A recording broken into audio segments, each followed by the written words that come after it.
Hello everyone and welcome to my channel. आज हम लोग सिंपलेक्स मेथड को डिस्कस करेंगे।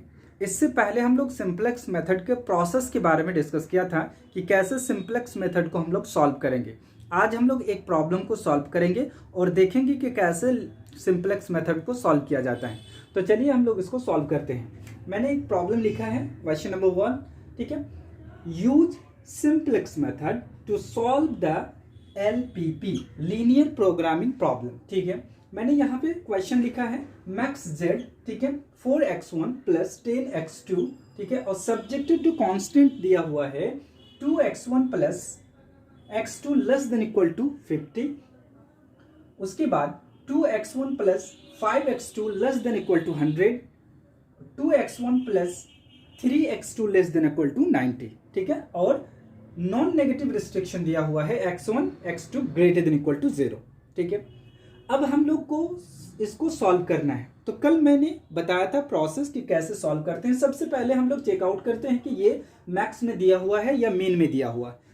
अगर मैक्स में दिया हुआ होता है तो हम लोग उसमें कोई चेंज नहीं करते हैं। अगर मीन में दिया हुआ होता है तो हम लोग उसको चेंज करते हैं। तो यहाँ पे मैक्स में दिया हुआ है, हम लोग इसमें कोई चेंज नहीं करेंगे, ठीक है। अब आते हैं सब्जेक्ट टू कांस्टेंट में, जो हम लोगों ने BI पढ़ा था, ठीक है। ये इधर वाला जितना भी आपका दिया हुआ है उसको हम लोग BI माने थे। उसके बाद हम लोग इसको चेकआउट करते हैं कि इसमें कोई नेगेटिव में दिया हुआ है क्या। अगर कोई नेगेटिव में दिया हुआ रहेगा, ठीक है, तो उसको हम लोग पहले पॉजिटिव में कन्वर्ट करते हैं, तब इसको इक्वेशन में कन्वर्ट करते हैं। तो यहाँ पे कोई नेगेटिव में नहीं है, इसका मतलब इसमें भी हम लोग को कोई चेंज नहीं करना है। उसके बाद फिर क्या करते हैं हम लोग, सब्जेक्ट टू जो कांस्टेंट है इसमें हम लोग स्लैक वेरिएबल या सरप्लस वेरिएबल को ऐड करते हैं या घटाते हैं, ठीक है। तो यहाँ पे हम लोग सबसे पहले चेक करते हैं कि ये लेस देन में दिया हुआ है या ग्रेटर देन में। तो यहाँ पे दिया हुआ है less than equal to 50, less than equal to 100, less than equal to 90। इसका मतलब है कि तीनों लेस देन में दिया हुआ है, तो तीनों में हम लोग को क्या करना होगा, स्लैक वेरिएबल को ऐड करना होगा। जितना कांस्टेंट है आपके पास उतना स्लैक वेरिएबल को ऐड करना होगा, ठीक है। तो यहाँ पे मेरे पास तीन कांस्टेंट है, ठीक है, यानी मतलब ये है, ये तो तीन है। तो इसमें हम लोग तीन स्लैक वेरिएबल को ऐड करेंगे, और जितना स्लैक वेरिएबल को हम लोग ऐड करते हैं, मैक्स जो दिया होता है उसको, उसमें भी तीन को हम लोग 0 के साथ ऐड कर देते हैं, ठीक है। हम लोग स्लैक वेरिएबल को इंट्रोड्यूस करते हैं, ठीक है। इंट्रोड्यूसिंग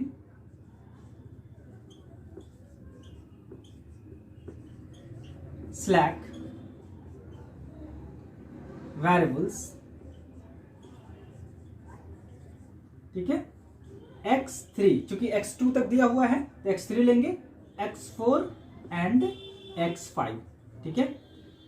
अब हम लोग को स्लैक वेरिएबल को ऐड करना है। तो सबसे पहले हम लोग मैक्सिमाइज में इसको इंक्लूड कर देते हैं 0 के साथ, ठीक है। तो मैक्स में पहले हम लोग ले लेते हैं, तो क्या हो जाएगा, मैक्स z बराबर आपका क्या हो जाएगा, दिया हुआ है, पहले जो दिया हो उसको उतार देते हैं, 4x1 प्लस 10x2, ठीक है। अब जो स्लैक वेरिएबल हम लोगों ने यहाँ पे इंट्रोड्यूस किया है उसको 0 के साथ इसमें भी इंक्लूड कर देंगे, ठीक है। 0x3 plus 0x4 plus 0x5, ठीक है, इतना तक कर दिया। अब हम लोग आते हैं सब्जेक्टिव टू कांस्टेंट में। तो सब्जेक्टिव टू कांस्टेंट यहाँ पे दिया हुआ आपको, ठीक है। सब्जेक्ट टू कांस्टेंट दिया हुआ है 2, जो दिया हुआ पहले उसको उतार देते हैं, ठीक है, x1 प्लस x2। उसके बाद x3 हम लोगों ने यहाँ पे स्लैक वेरिएबल ऐड किया। उसके बाद जो x4 है और x5 है वो 0 के साथ भी इसको हम लोग जोड़ देते हैं। तो यहाँ पे x4 प्लस x5, ठीक है, 0x5। तो ये इक्वेशन में कन्वर्ट हो गया, यानी कितना हो गया, 50। नेक्स्ट है, ठीक है, 2x1 प्लस 5x2। यहाँ पे इस बार जो है हम लोग इसको 0 ले लेंगे, 0x3 प्लस हम लोग इस इक्वेशन में क्या जोड़ेंगे, x4 slack variable plus 0x5 बराबर कितना हो जाएगा, 100, ठीक है। दूसरा इक्वेशन हो गया। उसके बाद तीसरा कांस्टेंट में हम लोग देंगे 2x1 प्लस 3x2 प्लस, ठीक है, ये 0 के साथ आ जाएगा, 0x3 प्लस 0x4 प्लस ये हो जाएगा आपका x5, ठीक है, बराबर 90। ये हम लोगों ने स्लैक वेरिएबल ऐड करके इक्वेशन में इसको हम लोगों ने कन्वर्ट कर लिया। ठीक है, इक्वेशन में कन्वर्ट कर लिया, कोई चेंज यहाँ पे हम लोगों ने नहीं किया। ठीक है, सिर्फ और सिर्फ यहाँ पे क्या किया, हम लोगों ने स्लैक वेरिएबल को ऐड कर दिया। अब जब स्लैक वेरिएबल हम लोगों ने ऐड किया, उसके बाद हम लोग क्या करते हैं, टेबल बनाते हैं। और टेबल बनाने के लिए हम लोग क्या करते हैं, वैल्यू को फाइंड आउट करते हैं, और जो इनिशियल वेरिएबल दिया हुआ होता है उसको हम लोग 0 के बराबर मान लेते हैं। ठीक है, तो यहाँ पे x1 x2 0 दिया हुआ है। अगर हम लोग x1 x2 को 0 मान लेंगे तो यहाँ से x3 की वैल्यू आएगी। ठीक है, तो यहाँ पे आप देख सकते हैं, अगर हम लोग यहाँ पे पुट इनिशियल जो वेरिएबल है पुट कर दें, पुट x1 बराबर 0 एंड x2 बराबर 0। ठीक है, पहले इक्वेशन 1 में अगर इसमें अगर पुट करें तो क्या आ जाएगा, x3 की वैल्यू क्या आएगी, x3 की वैल्यू आ जाएगी, क्योंकि ये यहां से देखिए ये टोटल क्या हो जाएगा 0, तो ये 0 हो गया, ये भी तो 0 है, तो x3 बराबर हो जाएगा 50। ठीक है, उसके बाद इस इक्वेशन में x4 बराबर कितना आ जाएगा, x4 बराबर आ जाएगा आपके पास 100। ठीक है, उसके बाद x5 बराबर यहाँ पे क्या आ जाएगा, x5 यहाँ पे दिया हुआ है, तो x5 यहाँ पे आ जाएगा आपका 90। ठीक है, क्योंकि x5 90 इसलिए हुआ कि ये इनिशियल वेरिएबल तो 0 है, ये भी 0 हो गया, तो x5 बराबर इतना हो गया। ठीक है, यहाँ पे आप देख सकते हैं, सबसे पहले हम लोग क्या लिखते हैं, cj। ठीक है, तो जो cj होता है वो क्या होता है, कोफिशिएंट ऑफ जो मैक्स वैल्यू दिया होता है, मैक्सिमाइज, ठीक है, उसका कोफिशिएंट होता है। तो cj यहाँ पे लिख दीजिए आप, क्या हो जाएगा 4, उसके बाद 10, ठीक है, 0, उसके बाद क्या हो जाएगा 0 0 यानी 30 हो गया आपका। ठीक है, उसके बाद सब्जेक्टिव टू कांस्टेंट, उसके लिए हम लोग सबसे पहले क्या लिखते हैं, हम लोग सबसे पहले लिखते हैं CB YB XB। ठीक है, और जितना वेरिएबल दिया रहता है आप उसको x1 x2 के फॉर्म में भी ले सकते हैं, लेकिन यहाँ हम लोग लेंगे y1। ठीक है, y1 y2 y3 y4 and y5। ठीक है, 5 वेरिएबल है मेरे पास।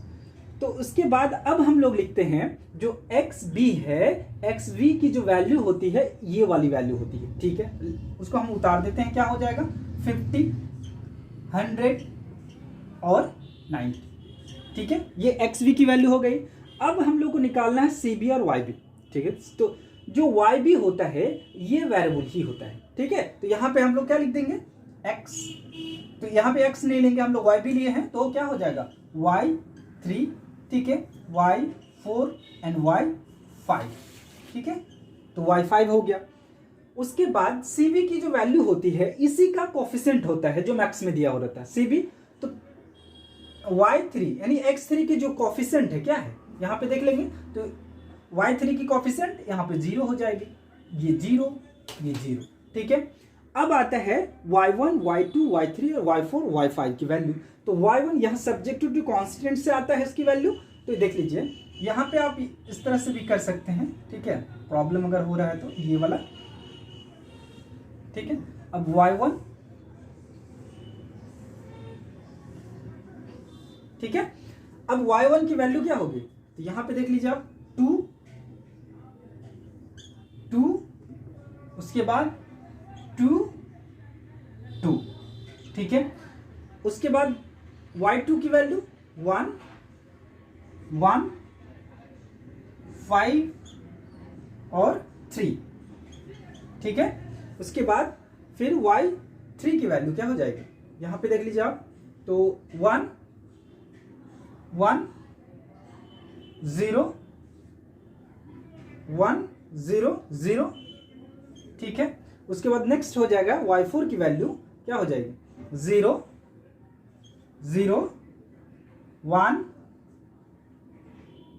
उसके बाद 0। ठीक है, फिर y5 की वैल्यू 0 0 1।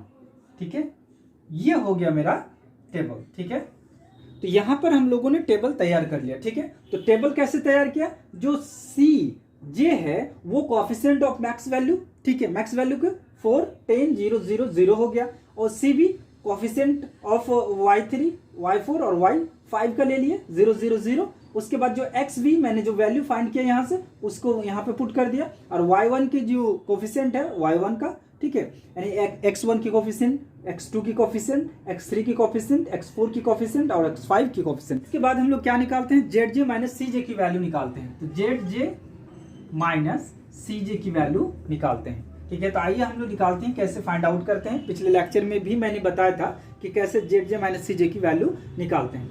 तो zj माइनस cj की वैल्यू हम लोग कैसे फाइंड आउट करते हैं, तो zj जो होता है, ठीक है, ये जहां पे cb देखते हैं आप, तो cb, ठीक है, y1 से क्या होता है, मल्टीप्लाई होता है, ठीक है।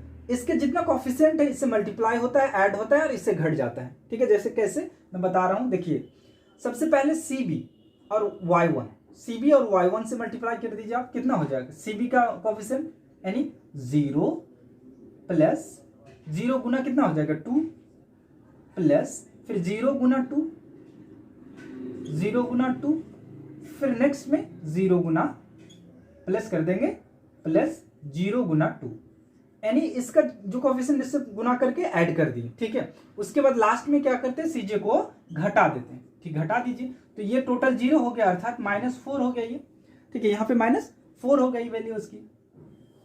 यहाँ पे zj माइनस cj निकालना है हम लोग, तो यहाँ पे क्या हो जाएगी -4, इसकी वैल्यू -4 हो गई। उसके बाद फिर हम लोग फाइंड आउट करते हैं y2 की, ठीक है। तो इससे मल्टीप्लाई कर दीजिए 0, इसको इससे मल्टीप्लाई 0, इसको इससे मल्टीप्लाई 0, और 0 को 0 0 ऐड करेंगे तो 0 हो गया, और इससे घटा दीजिए तो कितना हो जाएगा, -10 हो जाएगा। तो -10 हो गया यहाँ पे, ठीक है। एक मैंने दिखा दिया, और सेम प्रोसेस से आप ऐसे फाइंड आउट कर सकते हैं। फिर इसको जो है इससे मल्टीप्लाई कर दीजिए, कितना होगा 0 हो गया। फिर इसको इससे मल्टीप्लाई 0, इसको इससे मल्टीप्लाई 0, ठीक है, और 0 0 को ऐड कर देंगे 0 हो गया, और 0 से 0 को घटाएंगे तो 0 हो जाएगा, ठीक है। नेक्स्ट में वही कीजिए, 0 हो गया, 0 हो गया, 0 हो गया, फिर 0 हो जाएगा। फिर इसको 0 की इसको इससे गुना कर दीजिए, ठीक है, 0 गुना 0 गुना 1, ठीक है, और -0, तो ये 0 हो जाएगा। हम लोगों ने zj minus cj find out कर लिया। कैसे किया, ठीक है, cb को y1 से मल्टीप्लाई, जितना cb का कोफिशिएंट यहाँ पे दिया हुआ है उसको इसके साथ गुना करके जोड़ दिया हम लोग, ठीक है। यहाँ पे मैंने प्रोसेस बता दिया आपको। उसके बाद हम लोग को क्या निकालना होता है, सबसे पहले आउटगोइंग वेक्टर और इनकमिंग वेक्टर को हम लोग को देखना पड़ता है। तो आउटगोइंग वेक्टर और इनकमिंग वेक्टर कैसे देखते हैं, देखिए यहाँ पे सबसे पहले मोस्ट नेगेटिव को देखते हैं हम लोग। तो मोस्ट नेगेटिव मेरा क्या है, 10 है, ठीक है। तो 10 यहाँ पे, तो ये जो होगा आपका ये वाला, ये आपका होगा इनकमिंग वेक्टर, ठीक है। क्या हो जाएगा आपका इनकमिंग वेक्टर, ठीक है, इनकमिंग वेक्टर हो गया। उसके बाद हम लोग रेशियो फाइंड आउट करते हैं। तो रेशियो फाइंड आउट करने के लिए हम लोग क्या करते हैं, जो xv की वैल्यू दी गई है, xv बट्टे क्या हो जाएगा, जो मोस्ट नेगेटिव वाला हम लोगों ने कॉलम लिया है उससे डिवाइड करते हैं, ठीक है। तो यहाँ पे क्या हो जाएगा, y2 का जितना भी है, यानी वो यहाँ पे yi लिख देते हैं हम लोग। तो पहले वाले का अगर हम लोग रेशियो फाइंड आउट करेंगे, ये फॉर्मूला टाइप का हो गया। तो यहाँ पे पहले वाले का फाइंड आउट कीजिए आप। तो यहाँ पे जब 50 से 1 को डिवाइड करेंगे, यानी 50 डिवाइड बाय 1 बराबर क्या हो जाएगा, बराबर 50, ठीक है। उसके बाद 100 डिवाइड बाय 5, 100 को डिवाइड अगर हम लोग कर दें 5 से, ठीक है, तो क्या हो जाएगा यहाँ पे 5 से 20, और फिर इसको इससे डिवाइड कर दें 90 बटे क्या हो जाएगा 3 बराबर क्या होगा 30। तो अब यहाँ पे हम लोग देखते हैं मीन, ठीक है। मीन वैल्यू यहाँ पे क्या हो गया, मीन वैल्यू यहाँ पे मेरा 20, ठीक है, ये मीन हो गया। तो मीन वैल्यू आ गई यहाँ पे। अब देखेंगे जो मीन वैल्यू किससे आया, 5 से डिवाइड करने पर, 5 से डिवाइड करने के बाद, तो ये वाली जो वैल्यू है ये मेरा हो गया की एलिमेंट। तो यहाँ पे हम लोगों ने की एलिमेंट को फाइंड कर लिया, ठीक है, और इनकमिंग वेक्टर को हम लोगों ने फाइंड किया, और आउटगोइंग वेक्टर को भी फाइंड कर लिया। यानी इनकमिंग वेक्टर क्या हो जाएगा y2, ठीक है, और आउटगोइंग क्या हो जाएगा, यहाँ पे देख सकते हैं, यानी y4। तो ये वाला जो y4 है वो क्या हो जाएगा, आउटगोइंग वेक्टर हो जाएगा। उसके बाद सेकंड टेबल हम लोग बनाते हैं। तो जो cj है तो उसको सेम उतार दिए, ठीक है, 4 10 0 0 0, cb yb xb y1 y2 y3 y4 y5 same उतार दिए। उसके बाद हम लोग यहाँ पे जो प्रोसेस करते हैं इसको समझना बहुत जरूरी है, ठीक है। तो यहाँ पे देखिए हम लोग इसको क्या करते हैं, इसको, ठीक है, ये वाला सिर्फ चेंज होगा, ठीक है, तो ये वही रहेगा। तो तो यहाँ पे आप देख सकते हैं ये हो जाएगा y3, ठीक है, और इसका कोफिशिएंट 0 हो जाएगा। तो यहाँ पे हम लोग देख सकते हैं जो y2 है वो इनकमिंग वेक्टर है और y4 क्या हो गया, आउटगोइंग वेक्टर है, यानी ये आउट हो जाएगा यहाँ से। तो यहाँ से y2 एंट्री मारा यहाँ पे, ठीक है। तो y2 की कोफिशिएंट क्या होगा, y2 की कोफिशिएंट आप देख लीजिए, y2 की जो कोफिशिएंट है यहाँ पे 10 है, तो यहाँ पे क्या हो जाएगा, 10 हो जाएगा, ठीक है। और उसके बाद ये तो चेंज नहीं होगा, तो यहाँ पे y5 रहेगा, ठीक है, y5 की कोफिशिएंट 0। अब आते हैं हम लोग इधर, तो हम लोग इसको 5 से डिवाइड करते हैं क्योंकि यूनिटी बनाना है, ठीक है। तो 5 से डिवाइड करेंगे अगर इसमें तो क्या हो जाएगा, ये हो जाएगा 20, ठीक है, ये हो जाएगा 2/5 और ये हो जाएगा 1, ठीक है, ये हो जाएगा 0, ये होगा 1/5 और ये हो गया आपका 0, ठीक है। ये न्यू टेबल आ गया, ठीक है। उसके बाद हम लोग क्या करते हैं, जो ये यहाँ पे देख रहे हैं ये न्यू फॉर्म हम लोगों ने बनाया।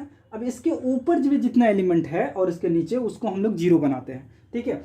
तो इसके ऊपर में, ठीक है, 1 है, तो 1 को इससे क्या करेंगे कि ये 0 हो जाएगा, ये वाला एलिमेंट 0 होना चाहिए। तो ठीक है, यहाँ पे फॉर्मूला इस तरह से लिख सकते हैं आप, ओल्ड टेबल माइनस जो न्यू टेबल हम लोगों ने बनाया है, अभी जो न्यू फॉर्म हम लोगों ने फाइंड आउट किया है इसको, ठीक है। ओल्ड मतलब क्या हो, यहाँ पे ओल्ड है यानी 1, ठीक है, इसको न्यू टेबल से मल्टीप्लाई कभी करना पड़ता है, कभी डिवाइड करना पड़ता है, ठीक है। तो घटाते हैं, अगर घटा देते हैं यहाँ पे, ठीक है, माइनस लेके, यानी यहाँ पे 1 है तो 1 को अगर सिर्फ घटा देते हैं, ठीक है, न्यू टेबल का 1 से अगर ओल्ड टेबल को घटा देते हैं तो क्या हो जाएगा, 0 हो जाएगा। तो ये वाला पोर्शन क्या हो जाएगा मेरा, 0 हो जाएगा, ठीक है। तो ये 0 हो गया। अब क्या करते हैं, यही प्रोसेस पूरा लाइन में हम लोग करेंगे, ठीक है। अब हम लोगों ने क्या किया, जो ओल्ड टेबल था मेरे पास, ठीक है, यानी यहाँ पे 1 जो था 1 को 1 से घटा दिया, ठीक है। अब नीचे वाले से घटा दिया, बहुत झमेला है भाई। तो यहाँ पे हम लोग क्या कर रहे हैं, जो ओल्ड टेबल है मेरे पास, ओल्ड टेबल में जो तो यहाँ पे हम लोग क्या कर रहे हैं, जो ओल्ड टेबल है मेरे पास, यहाँ पे हम लोग क्या कर रहे हैं, जो ओल्ड टेबल दिया हुआ है उसमें से सिर्फ न्यू टेबल को घटा दे रहे हैं, ठीक है।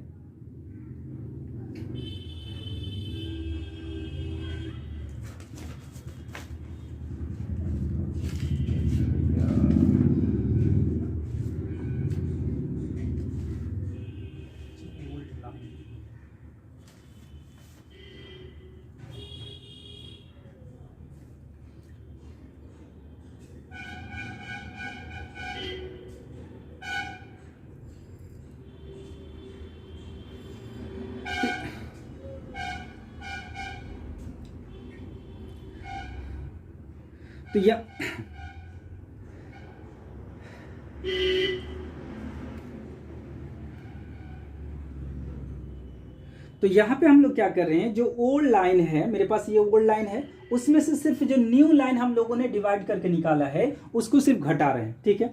तो ओल्ड लाइन यहाँ पे देख लीजिए आप, ठीक है, क्या है, यहाँ पे आपका है, यहाँ पे कितना है 50 है, तो 50 में हमको न्यू लाइन को घटा देना है, कितना हो जाएगा 30, ठीक है। यानी यहाँ पे जो मेरे पास ओल्ड लाइन है, ओल्ड लाइन में क्या है, टोटल ये वाला ओल्ड लाइन हो गया मेरा, ठीक है। तो इसको पहले फाइंड आउट कर लिया हम लोगों ने। अब तो इसमें से जो ओल्ड लाइन है उसमें इसको घटा देना है न्यू में, तो 20 है मेरे पास, तो 20 को घटा दिया, 30 आ गया। और 2 को क्या करना है, अब यहाँ पे 2 है, y1 का निकालना है, तो 2 है, तो 2 में हम लोग को इसको घटा देना है, ठीक है। तो 2 में अगर घटाएंगे 2 माइनस 2/5 क्या हो जाएगा 10, यानी यहाँ पे 10 हो गया, तो 8/5 हो गया यहाँ पे, ठीक है। तो क्या हो जाएगा ये 8/5, ठीक है। ये वाला तो हो चुका है। अब यहाँ पे ओल्ड टेबल में क्या है 1 है, ठीक है, 1, और न्यू टेबल में देख लीजिए आप, ठीक है, y3 का निकाल रहे हैं, तो न्यू टेबल में 0 है, तो उससे 0 घटा दीजिए, कितना हो जाएगा, यहाँ पे जाएगा 1, ठीक है।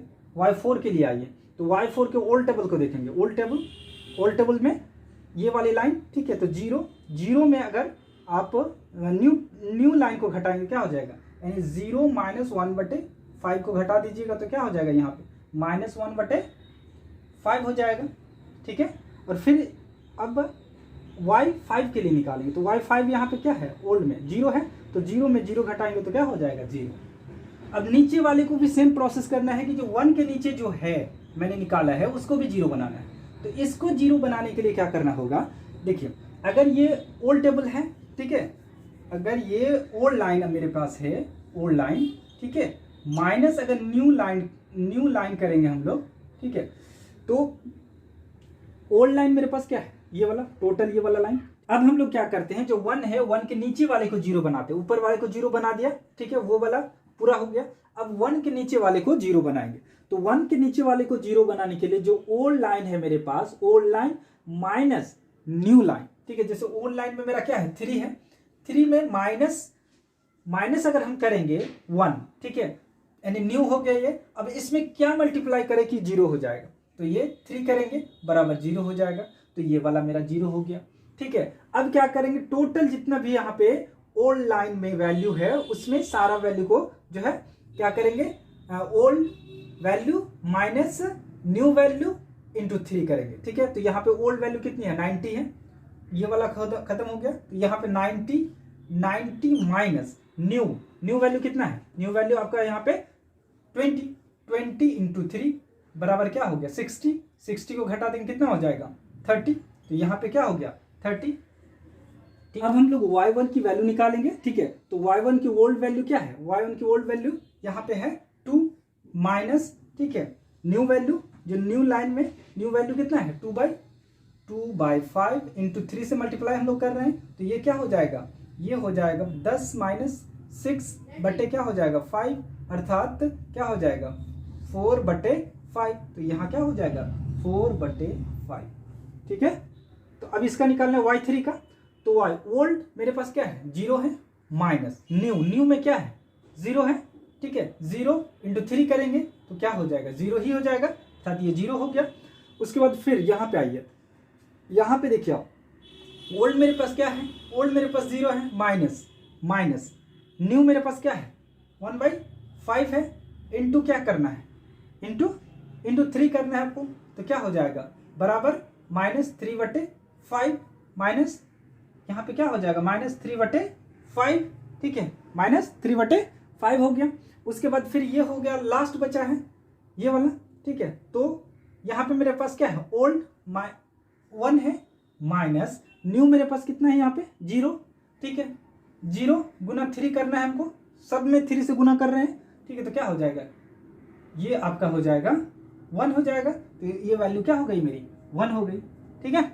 अब हम लोग निकालेंगे ZJ माइनस CJ, तो ZJ माइनस CJ निकालिए, ठीक है, तो यहाँ पे हम लोग देख लेते हैं, ठीक है, तो यहाँ पे इसको इससे मल्टीप्लाई करेंगे 0 प्लस, ठीक है, इसको 10 से इससे मल्टीप्लाई करिए 10 इंटू 2/5, ये कटेगा 2 बार में, बराबर क्या हो गया ये 4 हो जाएगा प्लस, ठीक है। उसके बाद फिर इसको इससे मल्टीप्लाई तो 0 हो गया, ठीक है, ये 0 हो गया, और माइनस CJ, ठीक है, यानी 4, तो ये क्या हो जाएगा, यहाँ बचा 4 - 4 बराबर 0, तो ये 0 हो गया, ये वाला 0 हो गया। फिर इसको इससे मल्टीप्लाई कीजिए तो ये 0 हो गया, इसको 10 से 1 से कीजिए 10 हो गया, ठीक है, 10 हो गया, और ये इसको इससे मल्टीप्लाई कीजिए 0 हो गया, तो 10 - 10 0 हो जाएगा। फिर इसको इससे मल्टीप्लाई कीजिए 0 गुना 1 0, 10 गुना 0 0 0 -0 0, ठीक है, सब 0 हो गया। उसके बाद फिर इस लाइन में आ जाइए, इसमें इसको मल्टीप्लाई कीजिए 0, फिर इसको 10 को इससे मल्टीप्लाई कर देंगे क्या होगा, ये वाला 0 हो गया, उसका प्लस 10 इंटू कितना हो जाएगा 10 इंटू 1/5 माइनस CJ कहाँ है, तो CJ ये वाला हम लोग निकाल रहे हैं, तो 0 है, ठीक है, तो इसको इससे मल्टीप्लाई क्या हो जाएगा 2 होगा, अर्थात 2 हो गया, तो ये क्या हो गया 2 हो गई वैल्यू। उसके बाद फिर इसको इससे करना है फिर, ठीक है, इसको 0 से 0, 10 को 0, फिर 0 गुना 1 0 0, ठीक है। अब हम लोग देखेंगे कि ZJ माइनस CJ की वैल्यू 0 या 0 से बड़ी है कि नहीं। तो यहाँ पे हम लोग जब देख रहे हैं तो ZJ माइनस CJ बराबर, यहाँ पे कोई नेगेटिव नहीं है, 0 है और 2 है, यानी 0 ZJ minus CJ greater than equal to 0, ठीक है। यहाँ पे हम लोगों ने फाइंड आउट कर लिया ZJ minus CJ greater than equal to 0, ठीक है। Hence we have reached optimum, ठीक है। तो यहां से देखेंगे हम लोग कि जो x1 तो यहाँ पे आया नहीं, जिसकी वैल्यू नहीं आएगी उसको हम लोग 0 मान लेंगे, ठीक है। तो x1 बराबर क्या हो जाएगा 0, x2 आ गई, यानी x2 बराबर कितना हो गया, x2 बराबर आपका 20। अब हम लोगों को मैक्स जेड की वैल्यू निकालना है, तो मैक्स जेड हमको दिया हुआ है, मैक्स जेड बराबर क्या दिया हुआ, 4x1 प्लस 10x2, ठीक है। तो पुट करेंगे 0 होगा, यहाँ पे 10 इंटू 20 बराबर क्या हो गया 200, आंसर हो गया, ठीक है।